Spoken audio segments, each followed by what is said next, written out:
Oh!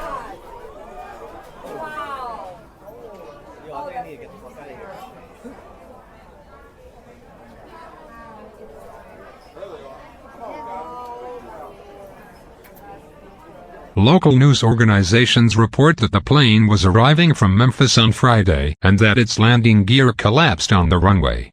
The Federal Aviation Administration says the fire was put out. That's right, the airport is back open and running, but take a look behind me at the flashing lights that you see. They're just being extra cautious when it comes to securing this plane. From the air, you can really get a sense of what happened. This is a live look from Chopper 4.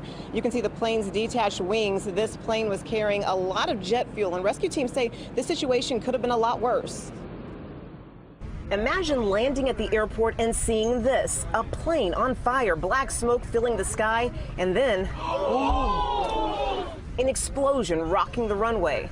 There was a trail of fire. It was like a fireball, a running fuel fire down the runway leading to the jet. The FAA tells us shortly before 6 p.m. this FedEx cargo plane, a DC-10, coming into Fort Lauderdale-Hollywood International Airport from Memphis, had its main landing gear collapse and catch fire. We now know that 2 pilots were on board. They evacuated the aircraft using a rope ladder on the right side of the jet.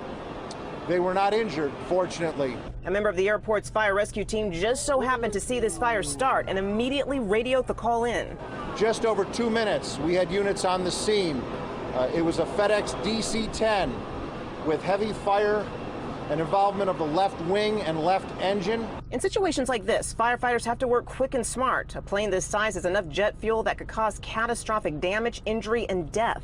The DC-10 had 40,000 pounds of fuel on board when it was coming in on landing. That's a lot of fuel. And Broward Sheriff Fire Rescue's aircraft rescue firefighting units, our hazardous materials team, our special operations, and other units quickly responded to this call. The airport had to stop all flights coming into the airport and going out. Flights continued at 7 o'clock Friday night. The airport says they've been in constant contact with the National Transportation Safety Board and told that a GO team will be in Fort Lauderdale tomorrow morning. The airport is secure. Flights are continuing to operate.